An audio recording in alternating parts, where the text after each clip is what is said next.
What is going on? This is the Razor Sharp News Chronicle coming to you with a new newsletter article.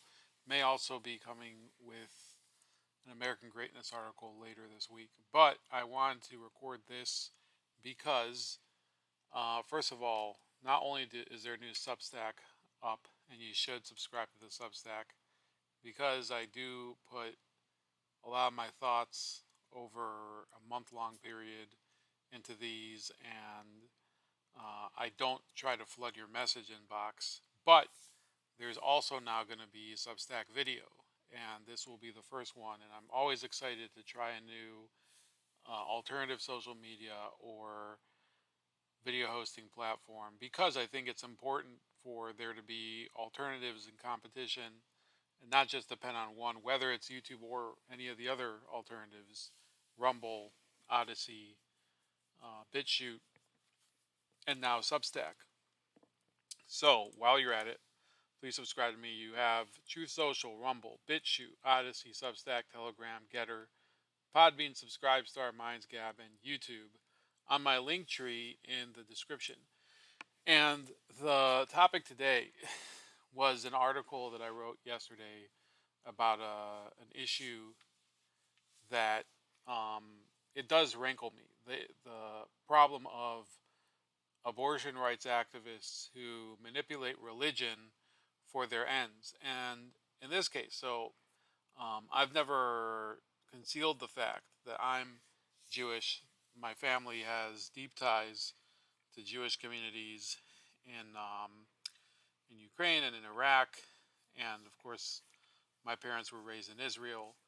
They moved over here. I was born here, and I've been practicing for many, many years, and I do today, and so does my wife. So it's important for us to be connected to Jewish thought and practice.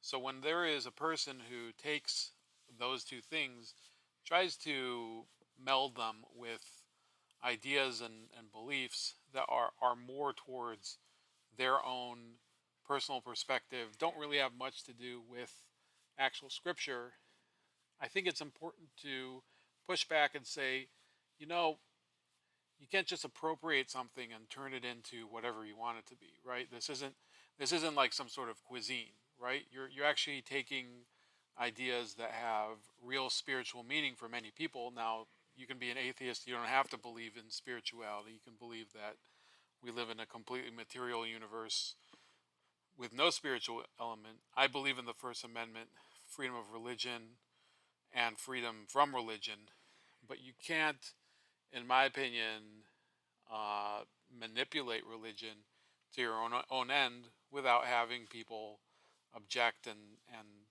try to rebut you.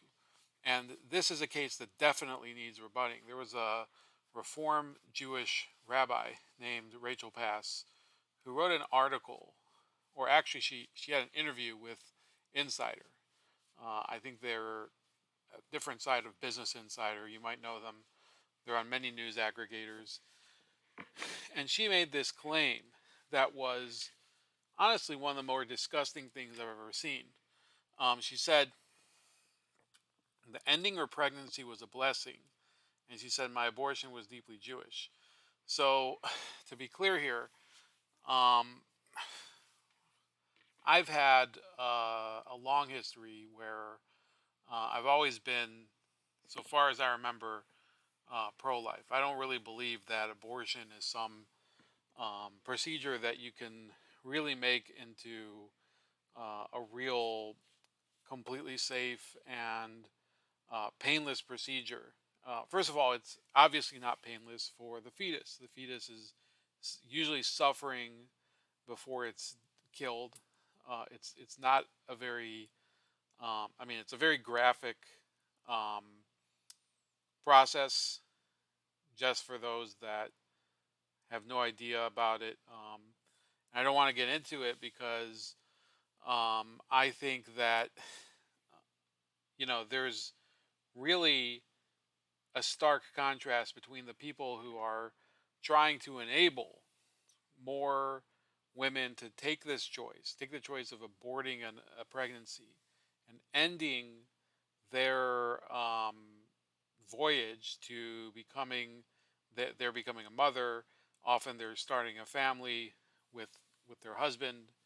I guess if you want to include, there's other there's other lifestyles out there. There's women who get pregnant and they're married to another woman, so to speak. I don't want to get into all of those gender and sexual politics, but when you look at abortion just by itself, you're talking about one person deciding that it is more important for their personal continuity, their ability to have peace of mind, that they end the life of the child in the womb, the person that they were supposed to raise to adulthood and really shelter and keep safe. They decide, well, that's not important enough. I need to deal with my needs, and another person is really beyond my capacity. And I think that conversation is real. And I think sometimes, these people are being honest with themselves. They don't think that they are capable of raising a child. It doesn't make the choice itself really ethical, because you're still talking about killing a person. Denying a fetus personhood is contrary to science, that it's a living thing inside the womb of the mother. And this person, by saying that her experience was deeply Jewish, she makes a number of declarations that are just shocking. So I will read through it. You can read the newsletter. It goes through a lot of these points and some more. She says that in 2017, when she was a rabbinical student, she accidentally conceived on the second night of Rosh Hashanah. Now, I left this out of the article, but to accidentally conceive on the second night of Rosh Hashanah is a little strange for a rabbinical student. What does that mean? It doesn't mention her being married, and looking through some of her online presence, blogs and different places, it doesn't seem like she's married. So this is a rabbinical student, person who's supposed to give spiritual guidance to other people, who is having sex outside of marriage and without protection, and is conceiving on the second night of one of the more holy holidays of the year. Now, okay, let's put a pin in that. Um, it's not my place to judge people. That's really God's place. But it sort of makes a mockery of your position, that you're supposed to offer spiritual guidance to other people. She's a rabbinical student after all. Usually a rabbi in all the denominations. They're supposed to act often as a counselor and a teacher. It isn't the same thing as in Catholicism, where they're a priest and they have real ritual importance. A lot of the role of the rabbi is really to be a teacher and guide to other people, not to be some sort of intermediary between the congregation and God. So you're not confessing to the rabbi, you're not going to the rabbi to receive the last rites if you're on death's door, but that they can attend to certain spiritual needs if you're not capable of doing them. So this undermines her very credibility, because um, what is she doing when this happens? Um, that's not something that most people would expect either a rabbi or a rabbinical student to do. But okay, let's waive judgment, right? Um, so then it says she took a pregnancy test to confirm her suspicions weeks later on Rosh Chodesh Cheshvan, a Jewish holiday that occurs at the beginning of every month in the Hebrew calendar, marked by the new moon. So that would be, so she misses her period, and Rosh Chodesh Cheshvan is about a month later. Um, so absolutely logical. Okay, and then she says the very first thing that I thought to do after reading the positive pregnancy test was to say the blessing that you say after using the bathroom. Past told Insider describing a prayer of gratitude for good health, Asher Yatzar. Like everything about my decision was Jewish.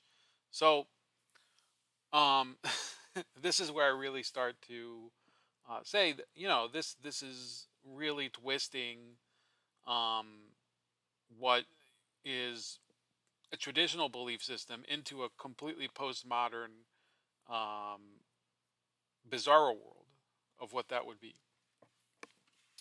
Pass said her religious study and rituals were central to her pregnancy, the decision to terminate, and finally her decision to have an abortion. She prayed, she consulted her own rabbi, she studied the religious texts of the Torah, Mishnah, and Talmud for any reference to abortion. The Torah, also called the Jewish written law, contains the 5 books of the Hebrew Bible and is known more commonly to non Jews as the quote Old Testament.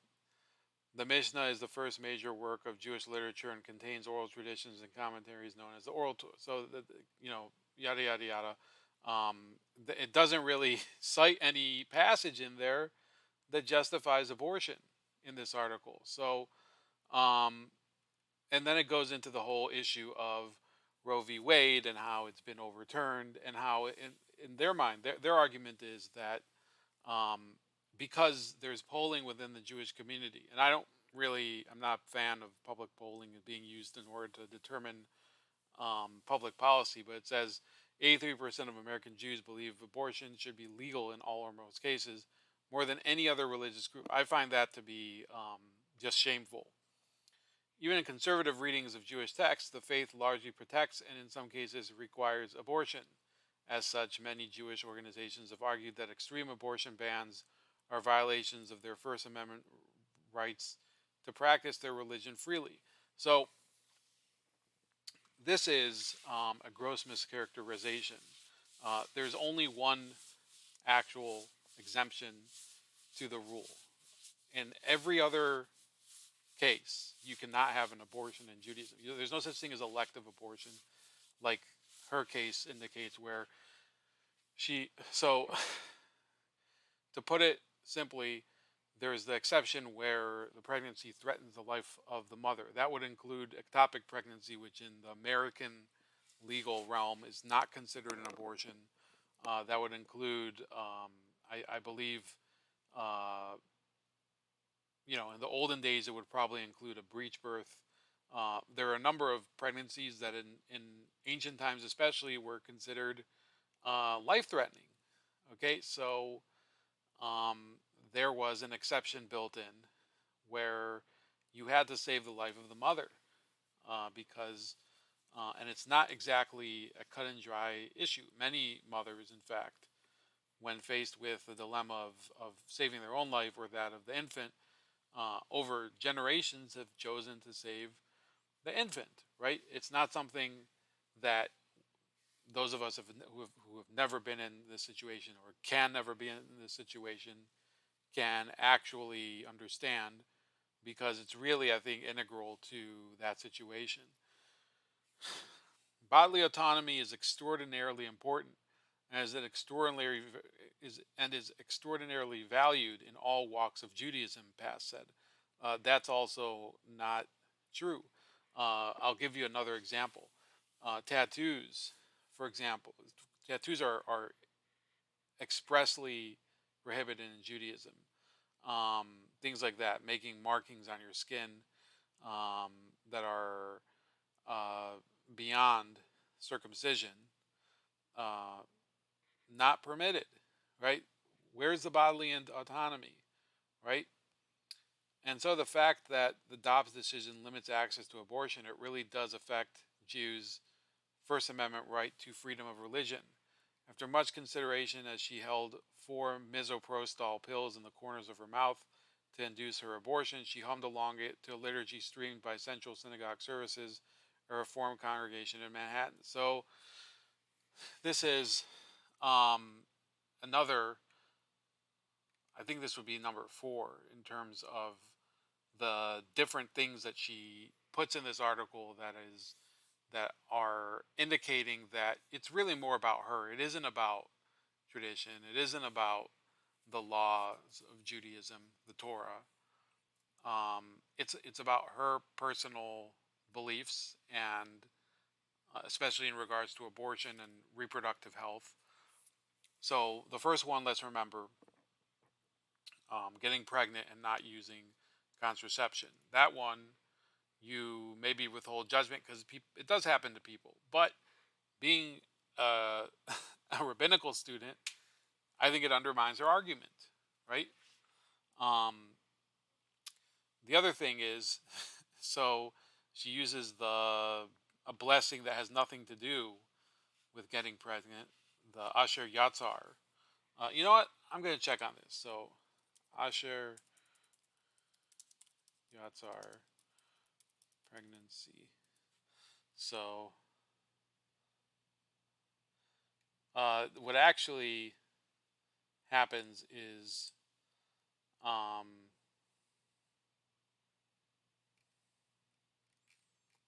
wow, this didn't work.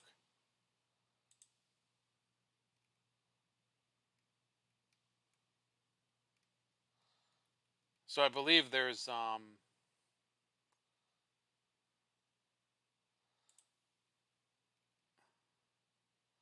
there's an issue where some people will say this at, like, some women would say this after they give birth, but not after they conceive. So um, this is a blessing that is it's really for after you use the restroom in order to thank God for your body properly functioning. Okay.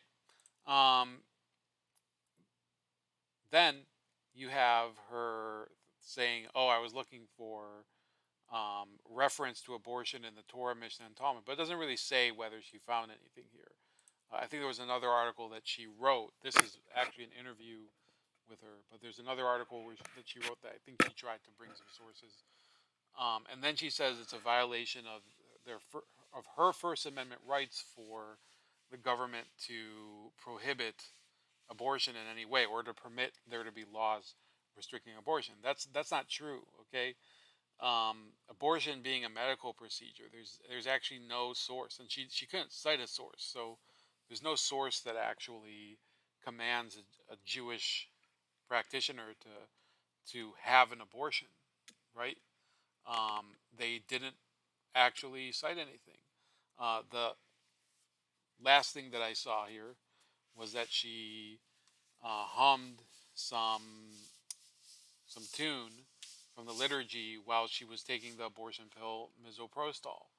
After her abortion, Pass visited a cleansing Jewish ritual bath, usually visited by observant women 7 days after their period, called the mikveh, and ate challah and honey, a symbol of sweeter times ahead. The eating of challah and honey, I think, is another cynical use of the tradition. Challah is it's like a kind of a more rich, doughy bread that usually we'll eat on the Sabbath, and having it with honey is actually a custom from the beginning of the year of Rosh Hashanah, the Jewish New Year. So her eating that meal, I think, was basically um, another middle finger to reality, right? This isn't something you're supposed to celebrate in any way. You've just ended the life of another person, supposed to be your child. You're supposed to actually shelter and nurture that person. That's the role of the mother in the world. You can quibble about gender roles all you want. By the way, in the first book of Moses, Genesis, a lot of time is devoted to some of the women who had trouble conceiving. There was the first matriarch, Sarah. She had trouble conceiving. I think she was in her 90s when she conceived Isaac, her first and only son. The matriarch, um, Rebecca, also had trouble conceiving for several years. She ended up having twins, Jacob and Esau. And finally, the matriarch, um, Rachel, ended up having a long issue with her sister getting pregnant several times, but she couldn't get pregnant. They were married to the same patriarch, Jacob, and she ended up having two sons, Jacob and Benjamin. And then you also have, this is one I believe was an even more special case, the the daughter-in-law of Judah, Tamar.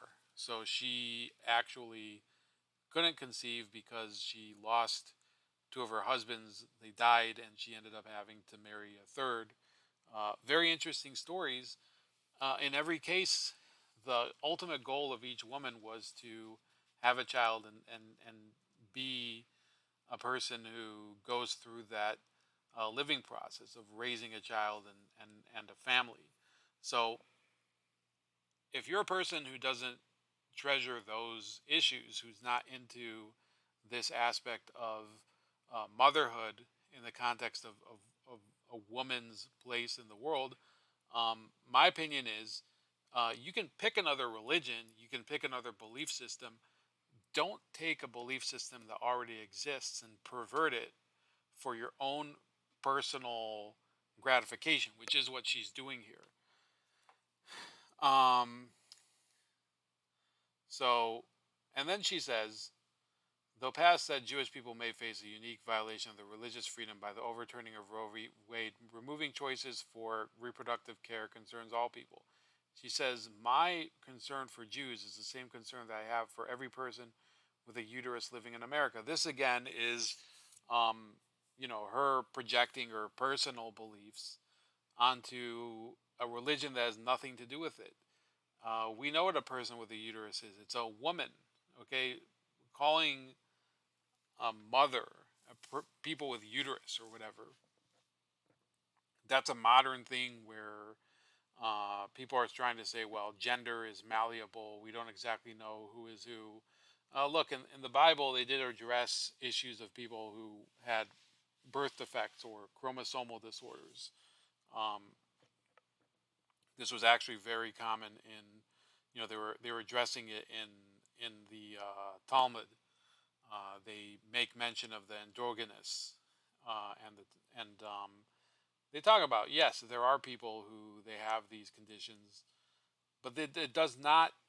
First of all, those people are usually sterile, but second of all, it's not an issue of identity. It's an issue um, of people who have a health condition that they inherited. It's not something that actually I think religion can really explain totally, because you think that the world is very orderly, and then you see a person who's born with such a condition. They're not able to live a full life according to the accepted template that most people who are born as a man or a woman would have. Um, Without access to abortion, Pass said, her life would look totally different. She worries about people who have lost choices for reproductive care and those whose physical and mental health will suffer under new laws. So she says again, so she worries about people who have lost choices for reproductive care. Others have had deeply Jewish abortions as well. So then she goes on a rant about living in Kentucky, and there's too many Christians there for it. So she was always feeling a pressure of an internalized Christian hegemony. I can probably assure you that this is nonsense, right? Look, um, nobody's holding a gun to your head to not have an abortion in Kentucky. Um, I believe it's been legal. Kentucky's not as conservative of a state as people think it is. A lot of parts of Kentucky are, but in the larger cities, it's just like a larger city anywhere. So they're exaggerating. They're using the cultural meme of Kentucky being this backwoods wilderness, when in reality it's a pretty um, it's not a state that's in such disrepair and backwardness that she would be under Christian hegemony or something. That's a straw man. Um, so there's another article that she wrote where she basically called on uh, Jews to actually worship a deity called the Asherah, which is it's an idol that appears in the book of Kings. So why am I raising this? Is because In certain denominations of Judaism, the issue of setting proper parameters and boundaries to what people um, can express is it's actually been totally eliminated, right? So you and I, we're on the internet. We're enjoying the First Amendment. We were able to express ourselves as we should choose, and really, there's a lot of very far out stuff there on the internet, right? Being part of a religion is different. You have to accept certain ground rules and ideas and fundamental practices and beliefs in order for your presence and place within it to really make any sense. Reform Judaism doesn't really do that because they seek to be very accepting. They offer a lot of what I call creative license in it, and the result is, and um, I'm sorry if this sounds disparaging, but it is. Okay, I look at Reform Judaism like somebody saying that they're making a pizza, and what they do is they take some Wonder Bread, they put some ketchup on top, and then they slap some American cheese on it and put it in a toaster, and they call that a pizza. Now, uh, does it meet the requirements? Is it bread with sauce and cheese? Yeah, it is. But a person taking it out of the toaster, they'll say,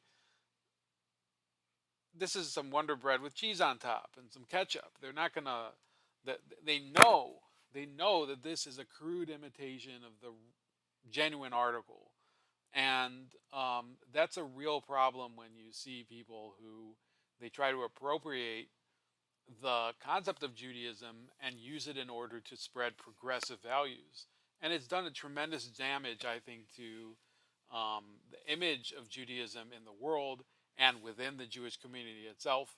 I think people take it much less seriously when they see a person like this, um, you know, trying to get people to meld their political beliefs with their religious beliefs. Look, and I wrote this in the article. I have a number of political beliefs that I think don't really match with my religion. It's not easy for me to reconcile. So I'm not going to claim that um, my Judaism is the source of my support for drug legalization. It's not my reason for opposing the welfare state. My religion isn't the reason why I oppose American intervention overseas or foreign aid to other governments. It just isn't. Because to say that would be dishonest, it would be manipulative, and I think most people would look at it and they'd say that I'm exploiting something for the sake of my own personal goals and philosophy. Or, on the other hand, and this is also a very bad um, effect of this, uh, people who are on certain they're in certain areas of the political spectrum. What the media calls the far right. People like the Groypers, or there's another group called the Wignats. These are people that with actual racial bigotry and they I think they could fit the definition of a hate group, right? And again, I'm a First Amendment absolutist. I don't believe that you prohibit hate groups, but those people use these manipulations of the Jewish tradition to paint a broad brush of all the Jewish people. And that's what I think is one of the other dangers of it. That when you give people all of this creative license, they get to um, bring in whatever baggage that they have, whatever issues that they think are the central plank of their place in this world, regardless of whether it actually matches the doctrines and beliefs and um, legal nuances of Judaism. That does tremendous damage. People think of Jews in many cases, unfortunately, as people who are pro open borders and in this case, for late term abortions and more specific, actually, in this case, it's just elective abortion. But um, it actually casts them in a very specific light as being everything that these crazy people are against, and it makes it easier for them to caricature us in a certain way. So yeah, I condemn Rabbi Rachel Pass. Um, you know, I condemn her beliefs. I wish that she'd sort of, face reality, realize that, you can have your ideas, you can have your preferences in life, but don't try to put us all in the same category as you, because most of us have our own independent beliefs, and also our beliefs can't yet, our personal experiences in modern America, we can't just impose them on the Torah. We can't take our reality today and retroactively impose it on the life of all of those thousands of years of Jewish experience, right? That would be absurd. That would that's like when I think, um, I see some of these pieces of art, and they're funny, but they're also, I can see why some Christians would find them blasphemous, where they have Jesus like dressed as a trucker, or they have, there's all these different, um, like there's weed Jesus and things like that. Um, that's not really the meaning of Christianity. Nobody would actually think so, but yeah, people, I think, find the need to use religion for their own personal ends, and I don't think it's going to end very well for anyone. Please like, share, and subscribe. Thank you very much. I want you to subscribe on all of the platforms that you use here. So again, they're Truth Social, Rumble, BitChute, Odysee, Substack, which now has video hosting, Telegram, Gettr, Podbean, Subscribestar, Minds, Gab, and YouTube.